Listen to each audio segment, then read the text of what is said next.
Hi, thank you for taking a look at MindTap for the composition of everyday life. I am going to go through the course material that's available to your students here within MindTap. Over here on the left-hand side of the screen, you'll see we have the learning path that follows along with the flow of the textbook. The first plank that students will see when they log into MindTap is the Getting Started plank. And it's just a short video that accompanies with a quiz to help students understand how to navigate in MindTap. So it'll show them around how to submit assignments, maybe look at their grade book, access their ebook. It just gives them an introduction to using the platform. That way they don't come to you with those questions. There are a couple of other videos with graded quizzes that are how to succeed in college, controversial language, themes, and imaginary and imagery in academia, and you are a writer. So that's available to the students. These can be taken out if you don't want them to have access to them, but they are there for the students to use. Okay, then I'm going to actually jump into the assignments that are available within the chapter content. So let's go to maybe chapter 2 here. So the assignments will follow through in each of the chapters, follow this pattern. So the students will have a chapter reading and then 2 quizzes available. One that is the contents of the chapter, and one is a reading comprehensive quiz, a comprehension quiz, rather. So the first item I clicked on is the ebook. It mimics the textbook exactly. So the students, this should match any hardbound book of the text that the students may have or you may have. The students are able to highlight the content, add notes to the content.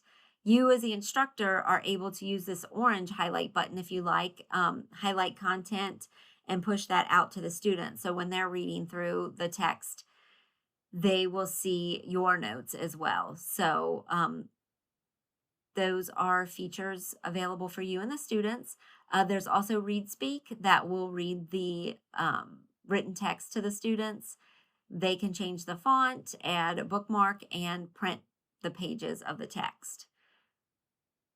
And that is just a quick overview of the readings. For each chapter, they'll all be the same format. And then, like I said, there's going to be a content quiz, and these are fully customizable.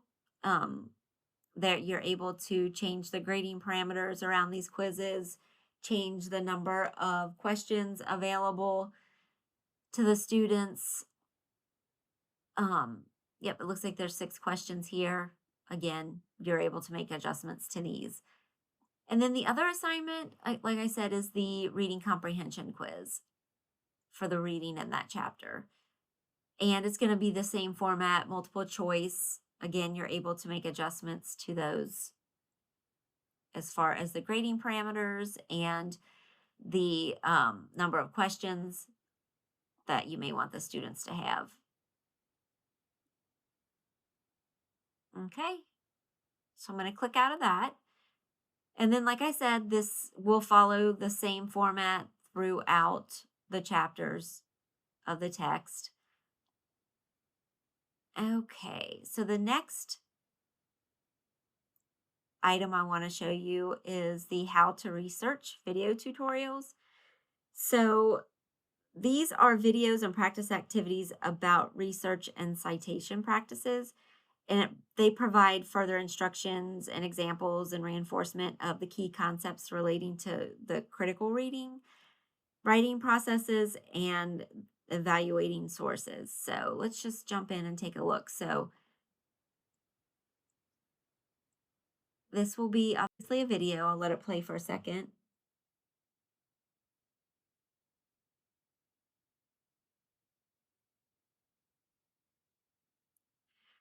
So the students will be listening to the video, watching the video, and then at some point throughout the video, they'll get a multiple choice question. So typically here where these blue markers are is where those quizzes will show up.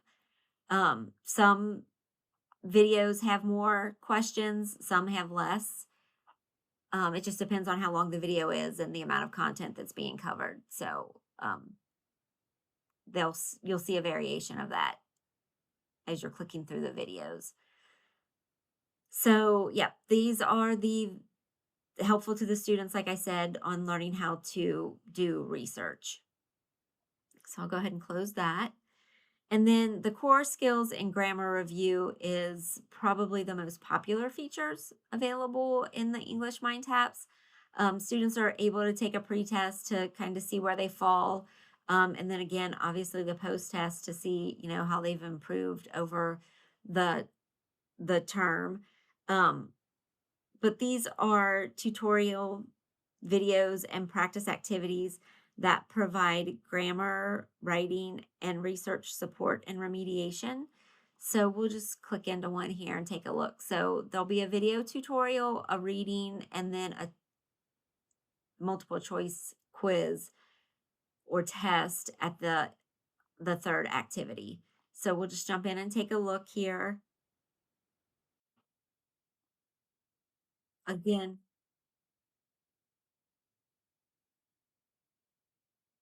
again, similar to the questions in the research area, they'll watch a little bit of video and then they'll get a question to answer. So same type of format. And then, of course, the reading's the same. The ability to, make highlights and adjustments the same in this area. And then the questions that are available will be similar to the ones that were in the comprehension quizzes and the content quizzes that are up in each chapter. It'll be multiple choice. You can change the grading parameters around them and the number of questions as well. Looks like these have 15 questions. But again, this is the most popular feature in the English Mind Taps. So if you're going to take a look at something, I would definitely take a look at these assignments. Okay, I'm going to go ahead and close that out. And then the last item that is in the learning path is our Gale College collection. And this is used for research purposes typically. I'm going to go ahead and launch in there. So students are able to get access to literary primary sources and research papers that can be used for writing assignments. There's some cool features here like the topic finder. I think it's pretty cool. So I'll just put in like cyber attack as my topic, and then the students can use this visualization tool to break it down into like subtopics if they want to. And then when I drill into that, it takes me into more subtopics. So that's kind of a cool feature to help them narrow down the topics that they'll cover in their writings. They're also able to search just the periodicals that we have available. So we'll put in cyber attack here, and you'll see 858 academic journals. You're able to filter by different, topics. So if you want to go by publication date or subject or author, if you want it to be peer reviewed, you're able to filter them down that way as well. And then once you filter down and they start taking a look at the articles, they're able to cite the articles here, send them to themselves, download them or print, or get the hyperlink. And then they can also highlight and note them as well. So those are that's just some of the features here in the Gale College collections. It's a wonderful resource for the students to have access to with this Mind Tap. And with that, that's everything I wanted to show you. Please feel free to reach out to myself or to Mike if you have any questions about the content here or any customizations that you can do within Mind Tap as well. Thanks and have a great day.